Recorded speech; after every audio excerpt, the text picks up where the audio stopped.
I'm not for jail. That's not for me. Yeah. You know what I'm saying to you is that I can't be inside of there, sir. I can't do it, sir.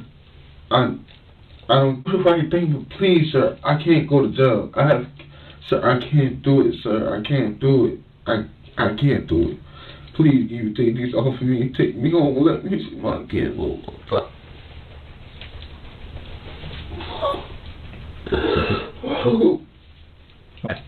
You don't have to be this way, sir. You really don't have to make it this way. You can take me home. Sir, you said you were going to take me home.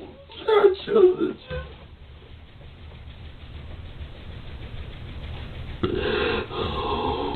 Sniper in that hustle. Big shout out to SPI, Spotter Low. You know I'm in the black box. Had to come through, tap in, show love one time. Yeah, y'all make sure y'all subscribe. Stay tuned. All that. Well, I'll be damned. I seen this title. I'm like, Jeezy? Not Jeezy. That's the homie, man. But Buddy Flacco, I mean, you know, I wouldn't imagine Flacco just pulling this all the way out of his anus, right?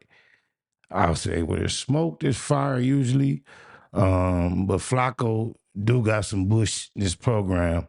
He claimed that Wacko No 100 is one of his loved ones, so you never know when it comes to that type of shit. But y'all seen the title. I don't know if it's true, but with no further ado, let's see what they say. Jeezy the Snowman, hopefully, has not been up to.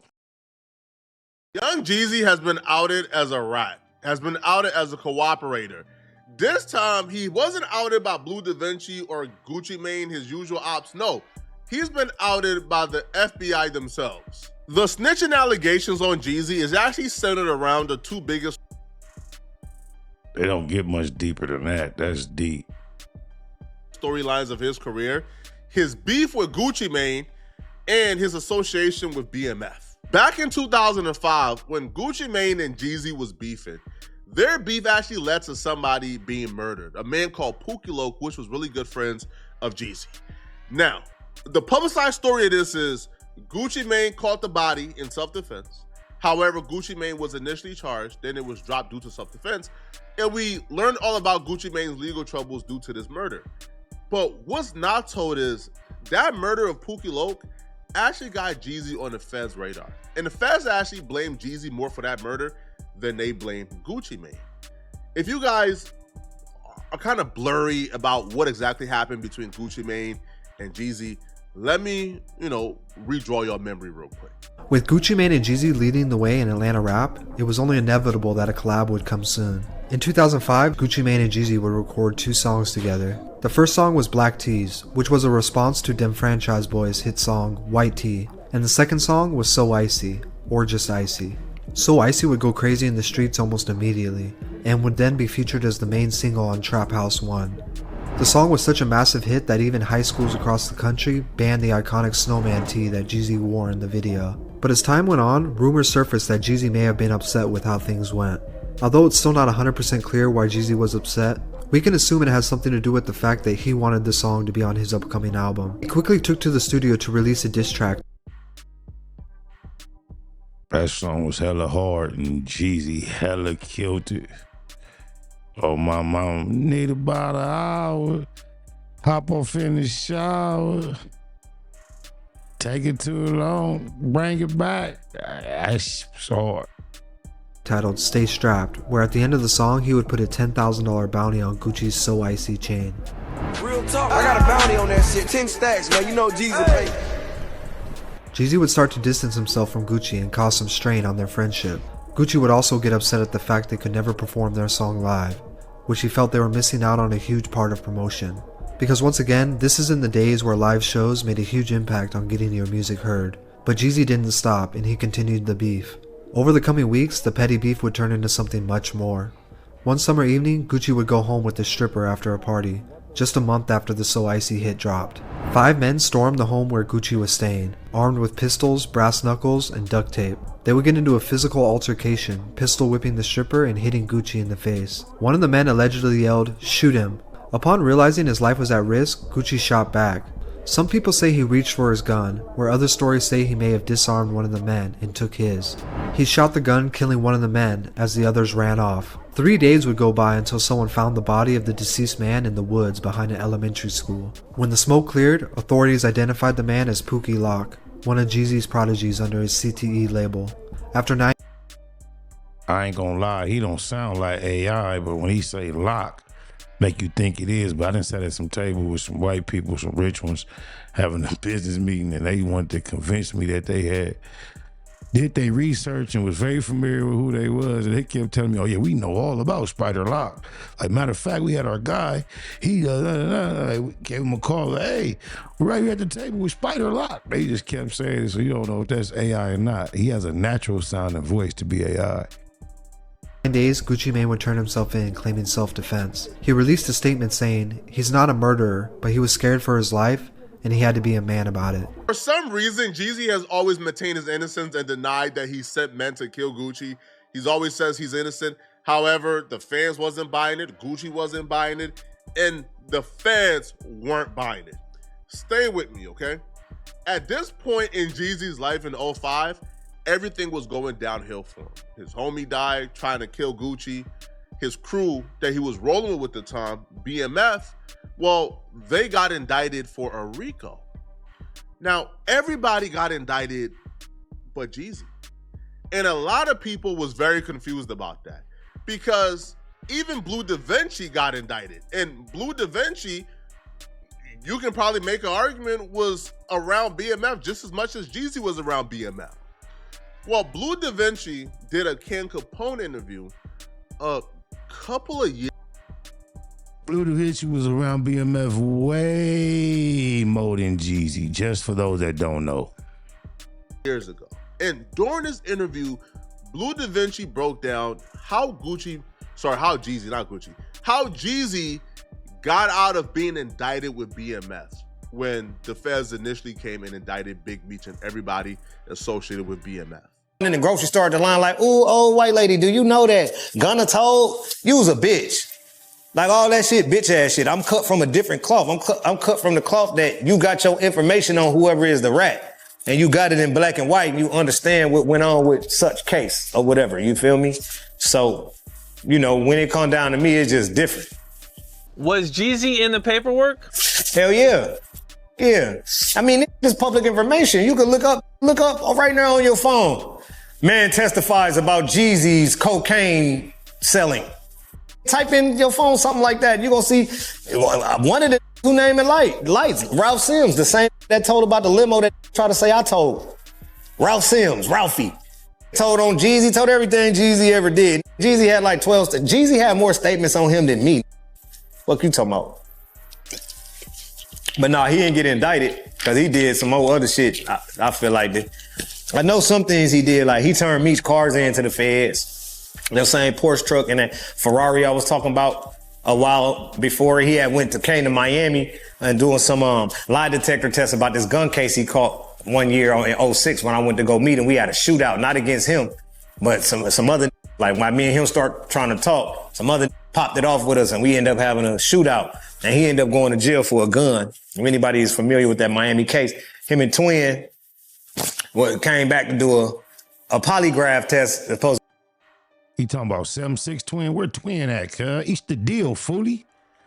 Where you been at, cuz? Tap in. To be for that shit. And the security said that the Meech cars pulled up on flatbeds, nigga, into the federal building when he went and did it, when he was inside for his meeting or whatever. So I know he turned in the cars. Ain't no telling what people be doing, bro. That's all I know he did. And then he told about the gun case that was already thrown out at the state level and then the feds picked it back. Is turning in some vehicles making you bad? I'm just asking.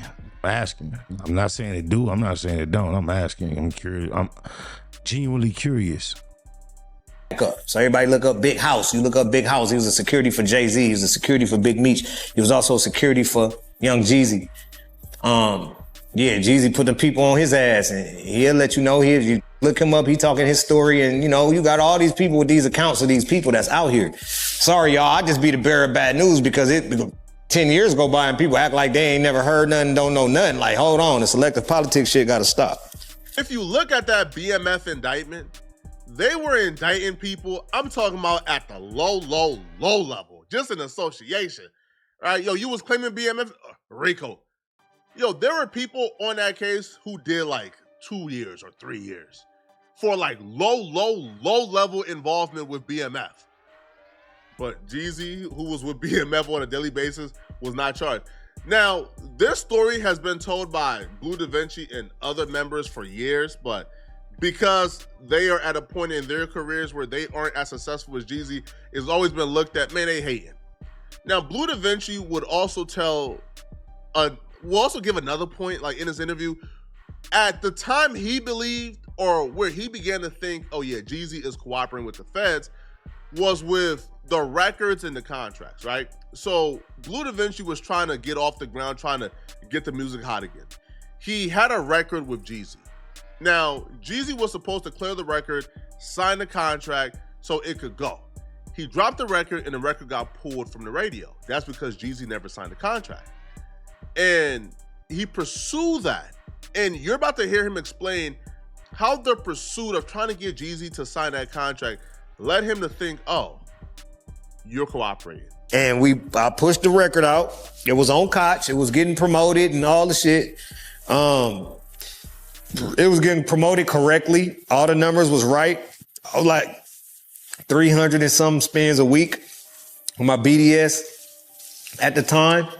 And I got a call from my team. It was like, bro, they talking about, it was like a Tuesday. I think it was a Tuesday, if I am mistaken. I was on the road on my tour bus, and I got a call from my team, and they said that on Thursday, in 2 days, they gonna pull the record from radio if they don't get Jeezy and CTE signature. They wasn't signed off for the record. So I like, what? I'm like, all right, hold on, bro. Let me call this and blah, blah, blah. So I called it. And this wasn't the first time I called them about that. It was already mentioned before they dropped the shit. So they dropped it and we still didn't have the signatures. And I think it was dropped on good faith that we was going to get the signatures from Alan Grunblatt at Koch. They got the shit. They worked it out with Clear Channel or whatever. So, you know what I'm saying? So the record could stay up there and they was telling them they going to have the paperwork or however it went. But them up. Rubbing his leg, he don't know, he realized he doing that dope fiend shit, nigga. I was just not saying that he high or off something or ever being a fiend, but that's how dope fiends rub their leg. Or they off the good old slowdowns. I called Jeezy, he swear up and down to God in heaven, he signed off and all this shit. But I had my signature, then my signature for BMF Entertainment as the owner. Then we had Alan Nim's signature from Koch. Then we had John Jackson, which is a fabulous name as an individual, fabulous, the artist. Then we had Skane and Clue for Desert Storm was signed off. I had those signatures. I saw them with my eyes. Then I think I had, at this time, was Jay Brown's signature from Def Jam. He was the vice president of Def Jam at that time. I believe his signature was on my record for Def Jam. He gets tired of calling Jeezy because Jeezy is clearly giving him the runaround. He don't understand why Jeezy don't want to clear the record. So he tells Jeezy, I'm going to pull up on you. Now, when he pulls up on Jeezy, when they're talking, an altercation broke out and a shootout happened. They never really got to finish their like conversation. Jeezy ultimately does like a polygraph test for the incident to prove that he was not the one that shot, and like he fought a case for it, et cetera, right? But at the conclusion of this, Blue Da Vinci came to the conclusion, oh, Jeezy is cooperating with the feds, and the feds is probably telling him not to do anything to help out BMF or else he will get indicted. The next day I talked to him like, bro, where you at? I'm just finna pull up. I left my tour route and drove the bus all the way to Miami to go have a conversation with Jeezy about the record being signed off. And that's when that shootout happened that I was just talking about previously. I went to talk to him about that record. That's what the conversation was about. I was coming to meet him and confront him about the shit with all of this shit with me. And as soon as we start talking, Tula was walking down the street with dreads and they're like, oh shit, there go Jeezy, dog. And the other nigga like, oh, and Blue, that's Jeezy and Blue, nigga, that's BMF right there, nigga. Oh, bro, let us get a picture. And then my little cousin twin, big twin, he like, Nah, nigga, they ain't taking no picture. You see they trying to talk, so. Maybe you ain't talking about 7'6" twin, but still, where you at, twin? The little like, and then twin fired him, boom. And that's what started that shit that ended up to the shootout. And me and him never talked about the record right there because that fight turned into a shootout, turned into we all ran, turned into Jeezy got locked up for the gun. And then later on, Jeezy went back to have a polygraph test about that situation. That was all about that day I went to meet him to talk about why he didn't sign off on my record with me, him, and Jeezy, and they pulled it from the radio. And I believe he couldn't because the feds had jacked him and told him, nigga, if you help these niggas, and the same reason why he couldn't do the deal with us. Same reason why he couldn't put his name on the contract, because the contract ensues help to BMF, and they struck his ass down and told him they were going to put your ass in prison if you continue to help Big Meech and Blue in that BMF shit. You're going to fully pull away from that shit. Now, that don't make him no snitch yet either. I'm still waiting to hear what makes this a snitchuation. Like, there ain't nobody else stopped quitting the mob. He the only in history that just stopped claiming the mob. Up until this point, it's been a theory. It's been one of those things that just floated around. People essentially came to the conclusion, man, these is hating niggas trying to tear down Jeezy, who's a successful black man who done beat the streets. All right, these ninjas is hating. Well, a former FBI agent who was actually tasked with investigating this Rico and indicting Jeezy on a Rico, he spoke. Now, apparently, when Pooky Lo got killed by Gucci Mane, and it was believed that Jeezy sent Pooky Lo and him to murder or kill Gucci Mane, and it just backfired, the federal agent would say, yo, they had witnesses, they had wiretaps, they had everything. They were seconds away from indicting Jeezy on a clear-cut, open and shut Rico for the murder of Pooky Lo. Kind of like how they did with YFN Lucci, where YFN Lucci went sliding on the ops. His homies hop out, start shooting, the ops shot back, the homie died. They charged YFN Lucci with a Rico for his homie's murder. They was gonna do the same with Jeezy.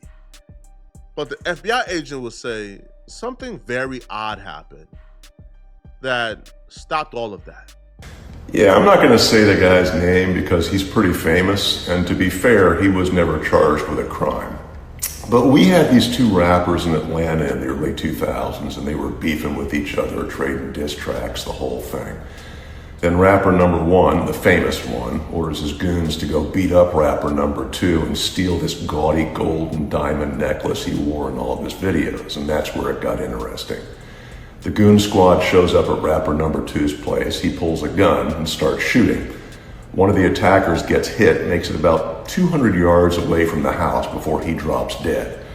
Rapper number two is arrested for murder, but is dismissed as self-defense. And the real criminal here is rapper number one, who ordered the violent act that got his man killed.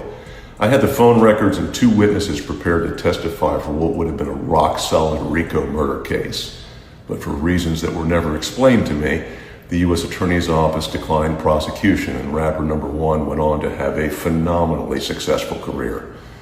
Oh well, win some, lose some.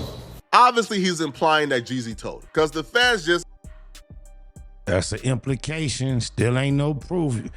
Ooh, you crafty with these titles, Flacco. Oh, my mama. Everybody know my title was a reaction title. I ain't just come to this conclusion. That still don't make this a snitchuation, because a white man made an insinuation. Nah. Abruptly abandoning their plans to charge someone with a clear-cut Rico don't just happen without some form of cooperation. However, in the comments section, he only liked and responded back to two comments. The first comment he liked and responded back to was Jeezy and Gucci. And he says, I mean, you said it, I didn't. Playing it coy. The other comment that he responded back to and liked, also playing it coy, was, well, the BMF theory. Somebody commented, so Jeezy cooperated with the feds on Meech, so when this happened, he got a pass. That was what was being implied in the video. And by imply, I mean the FBI agent knows exactly what happened. He knows exactly what the theory is. And he knows this is the truth. And he responded back and liked it. And he says, interesting theory. I guess now we have our answers. I guess now we know why Jeezy was never charged when BMF was charged, even though literally any and everyone who was rolling around calling himself BMF got charged. Literally any and everyone, bruh. Now we know why. And now we know why exactly Jeezy was never charged with the RICO for his homie being murdered by Gucci Mane. But y'all let me know in the comment section, what do you guys think about this, right? Do y'all believe that Jeezy was cooperating, telling, writing, snitching? Let me know in the comment section. And if you're still watching, click on this video right here to find out how this DDG situation just got 1,000% worse. I'm gonna see you guys in this video.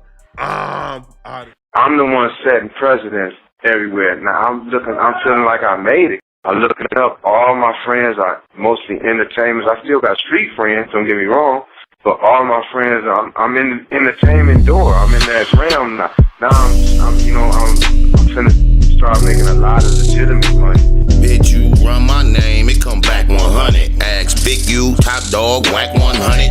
Suge Knight, both the niggas he happened to drive over, the one that died and the one that survived. Rest in peace, Terry Carter.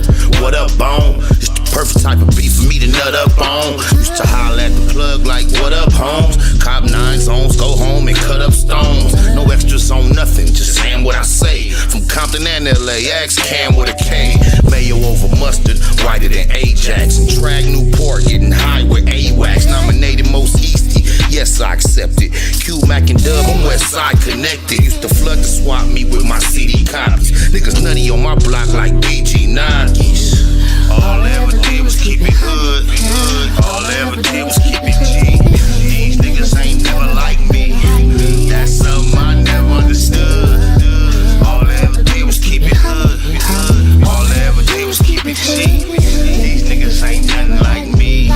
That's something I always understood. Family first, nothing over or equal to them. Love my folks from the turf and my peoples from Brim. Industry-wise, the realest from the past to me. Actually, has to be Master P. Keep it a Google, only way I know how to do things. Tour with Titty Boy before he had 2 chains. In Georgia with Jeezy in the CTE, or the son of Easy E in the CPT. Project passion on the mic like I'm giving a speech. Spent weeks on South Beach politicking with me. Niggas used to think I was banging with a decent group, till they left the low hanging when I beef with Snoop. Never sneak this and just speaking the truth. When you shoot from the soul, it gets deep in the booth. I'm a legendary native like CJ Mack. Never left, but tell them haters that the keyway cack. All I ever did was keep it hood. All I ever did was keep it G. These niggas ain't never like me. That's something I never understood. All I ever did was keep it hood. All I ever did was keep it G. These niggas ain't nothing like me. That's something I always understood. Call me crazy, or maybe it's a baby thing. Baby Spider, baby Dre Line, baby Lane. New Orlando before Burris war with Glencoe. Fuck with slow bugs, but name was Winslow. Should've said with Chris Lighty, got blunted with Fab. Now no one damn near had to run it with Zab. That nigga Puto couldn't do nothing but laugh. Like you a fool, sticking moves, stay up under the jab. Grab a bag of that gag for 1,200 a half. Fuck the world on my handicapped brother's behalf. Hit the road and wear it out for a month and a half. Counting cash, I don't care about nothing but math. Usually I'm all alone with a gun in the lab. Like you should leave me alone, I don't wanna collab. Number 1 in my class, I been good crip. Run long and not fast like in hood nip. All I ever did was keep it hood. All I ever did was keep it G. These niggas ain't never like me. That's something I never understood. All I ever did was keep it hood. All I ever did was keep it G. These niggas ain't nothing like me. That's something I always understood. Always keep it hood. Nothing like me. I'm a G on Crip. I'm just like. You have impacted them. Only more so because you're not an actor playing a part. Right. You know what I mean? Like, I'm real life. Actualize this shit. Yeah. Actualize. You made this shit reality. Yeah. They don't have the mental capacity to be able to process that type of shit, man. Hey, I'm sitting here doing a reaction. The title of the reaction is "The Man Who Exposed the Crips and Bloods." and CIA connection to crack cocaine. When I started it off, I said, man, they might mention two of my partners, Rick or Melvin. I'm about 5 minutes in and they just mentioned Rick Ross, man. What you got to say about the CIA and crack cocaine real quick? Just give me a couple seconds. It was some fucked up shit that the government was willing to sacrifice the black community to raise money for a war in Nicaragua. Wasn't that puzzle? Big shout out to SPI, Spotter Low. You know, I'm in the black box, had to come through, tap in, show love one time. Yeah, y'all make sure y'all subscribe. Stay tuned, all that.